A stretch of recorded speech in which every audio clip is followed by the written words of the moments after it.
दोस्तों, मैं महाराज कुमार गुप्ता दक्ष स्टडी परिवार में आपको स्वागत करते हैं। आज है 3 जनवरी और 3 जनवरी से जितने भी करंट अफेयर्स बन सकते हैं हम इस वीडियो में डीपली डिस्कशन करेंगे। आप वीडियो को अंतिम समय तक जरूर बने हुए रहें, सभी क्वेश्चन के फैक्ट्स भी बताते हुए चलेंगे। आज का प्रथम प्रश्न, हाल ही में किस देश की क्वीन मार्गरेट सेकेंड ने पद छोड़ने की घोषणा की है? तो इसका आंसर आपको हो जाएगा डेनमार्क। क्या हो जाएगा? डेनमार्क। यही जो आपको है क्वीन मार्गरेट सेकेंड है, इन्होंने अपना पद छोड़ने की घोषणा की है और अपने स्थान पर अपने बेटी को डेनमार्क की क्वीन बनाने की घोषणा भी किए हैं।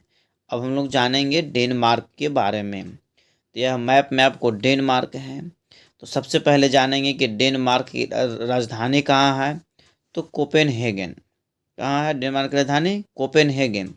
डेनमार्क की करेंसी क्या है? तो क्रोना है। और डेनमार्क के पीएम कौन है, प्राइम मिनिस्टर कौन है? तो मार्गरेट रिक्सन। ठीक है मित्रों, अब हम लोग जानेंगे क्वेश्चन नंबर 2 के बारे में कि हाल ही में ऑस्ट्रेलिया के किस खिलाड़ी ने वनडे क्रिकेट से संन्यास की घोषणा की है? अति महत्वपूर्ण प्रश्न है। तो इसका आंसर आपको हो जाएगा डेविड वार्नर। कौन है? David Warner. तो हम लोग देखेंगे मैप में डेविड वार्नर को, यही आपको कौन है? डेविड वार्नर हैं। हम लोग जानेंगे मित्रों ऑस्ट्रेलिया के बारे में कि ऑस्ट्रेलिया की राजधानी कहाँ है? तो कैनबरा है। ऑस्ट्रेलिया की मुद्रा क्या है? तो डॉलर है। और ऑस्ट्रेलिया के वर्तमान समय में प्राइम मिनिस्टर कौन है? तो एंथनी एल्बुलिया। ठीक है, एंथनी एल्बुलिया। अगला प्रश्न आपका है कि हाल ही में राष्ट्रीय कानूनी सेवा प्राधिकरण का कार्यकारी अध्यक्ष किसे नियुक्त किया गया है? तो इसका आंसर मित्रों हो जाएगा संजीव खन्ना को। किसे नियुक्त किया गया है? संजीव खन्ना को। हम लोग इसके मुख्य बातों पर जानेंगे। महाराष्ट्र पुलिस का नया डीजीपी रसीम शुक्ला को नियुक्त किया गया। NHSRCL के निदेशक के रूप में प्रमोद शर्मा को नियुक्त किया गया। और वायुसेना मुख्यालय नई दिल्ली में महानिदेशक मकरंद रनाडे बने। भारतीय कुश्ती महासंघ का अध्यक्ष संजय सिंह को चुना गया। और सलाम बम्बे फाउंडेशन के लिए स्वास्थ्य राजदूत अमृता रायचंद को नामित किया गया। ठीक है मित्रों, अगला प्रश्न है हाल ही में किसे कांगो लोकतांत्रिक गणराज्य के नए राष्ट्रपति के रूप में चुना गया है? तो मित्रों इसका आंसर आपको हो जाएगा फेलिक्स त्शेसिकेदी को, सी नंबर। ठीक है, अब हम लोग जानेंगे इसके मुख्य बिंदु कि मिस्र के राष्ट्रपति के रूप में 89.6 वोट के साथ तीसरा कार्यकाल जीता। एड्री राजो एलिना को मेडागास्कर का फिर से राष्ट्रपति चुना गया। न्यूजीलैंड के प्रधानमंत्री के रूप में क्रिस्टोफर लक्सन ने शपथ ली। और जोसेफ बोकाई ने लाइबेरिया के राष्ट्रपति का चुनाव जीता है।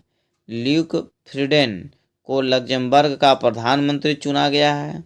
जेवियर माइलो को अर्जेंटीना का राष्ट्रपति चुना गया है। और पेट्रो सांचेज स्पेन के फिर से प्रधानमंत्री चुने गए हैं, मतलब फिर से प्रधानमंत्री चुने गए हैं।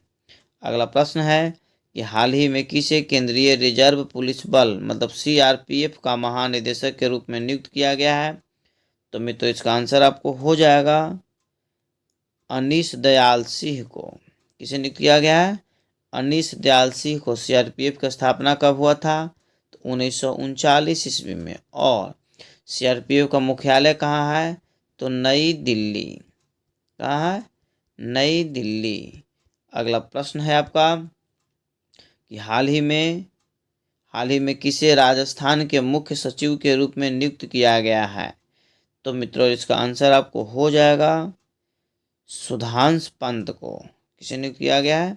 सुधांश पंत को। ठीक है मित्रों, हम लोग जानेंगे अगला मुख्य बिंदु कि ईस्टर्न राजस्थान कैनल प्रोजेक्ट पर राजस्थान और मध्य प्रदेश के बीच सहमति हुई है। लोक कलाओं को समर्पित 11 दिवसीय लोक रंग महोत्सव जयपुर में आयोजित होगा। भारत का पहला वेटलैंड शहर उदयपुर बनेगा और धौलपुर करौली बाघ अभयारण्य राजस्थान में स्वीकृत हुआ है। अगला प्रश्न मित्रों, कि हाल ही में फरवरी 2024 में कौन सा देश अपना दूसरा H3 रॉकेट लॉन्च करेगा? तो इसका आंसर आपको हो जाएगा जापान। क्या आंसर हो जाएगा? जापान। अगला इसका मुख्य बिंदु है कि जापान को समुद्र के अंदर ज्वालामुखी विस्फोट के बाद नया द्वीप मिला है। ठीक है। ISRO जापान की स्पेस एजेंसी की मदद से अगला चांद मिशन पूरा करेगा। जापान के याकोहामा में डांसिंग पिकाचू कार्यक्रम का आयोजन किया गया और 2022 में जापान की जनसंख्या कहीं दहाई सैकड़ा हज़ार 10,000 लाख है, मतलब 8 लाख से अधिक घट गई है। भारत और जापान ने 3 स्कॉर्पियन पनडुब्बी के निर्माण के लिए समझौता किया है। अगला आपका प्रश्न है कि हाल ही में केंद्रीय मंत्री अमित शाह ने कहाँ NCDFI के नए कार्यालय भवन की आधारशिला रखी है? तो मित्रों इसका आंसर आपको हो जाएगा गांधीनगर। कहाँ रखी है? तो गांधीनगर।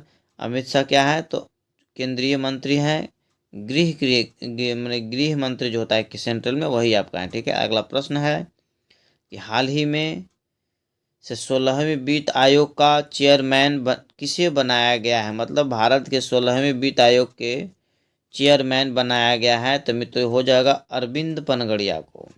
किसे बनाया गया है? अरविंद पनगड़िया को। अगला प्रश्न है और लास्ट प्रश्न है, हाल ही में किस देश में सुनामी का हाईएस्ट अलर्ट जारी किया गया है? तो मित्रों जापान में जारी किया गया। कहाँ किया गया है? जापान में। यहाँ जो जो तूफान जो आया था, सुनामी आया था, इसका जो रनिंग था 7.4 से 7.6 रिएक्टर स्केल पर इसको मापा गया था। ठीक है। बहुत ही ज़्यादा जैसे तूफान तबाही मचाया है। और अब हम लोग जानेंगे जापान के बारे में। ठीक है। तो जापान की राजधानी कहाँ है मित्रों? तो टोक्यो। जापान की राजधानी कहाँ है? और जापान की मुद्रा क्या है? तो येन है। ठीक है मित्रों, इस प्रकार आज का क्लास यहीं पर समाप्त किया गया। यदि आप इस चैनल पर पहली बार विजिट कर रहे हैं मित्रों, तो चैनल को आप तुरंत सब्सक्राइब कर लें और दोस्तों अपने दोस्तों को ग्रुप में यह वीडियो ज़रूर शेयर कर दें ताकि सभी लोग पढ़ें और सभी लोग बढ़ें।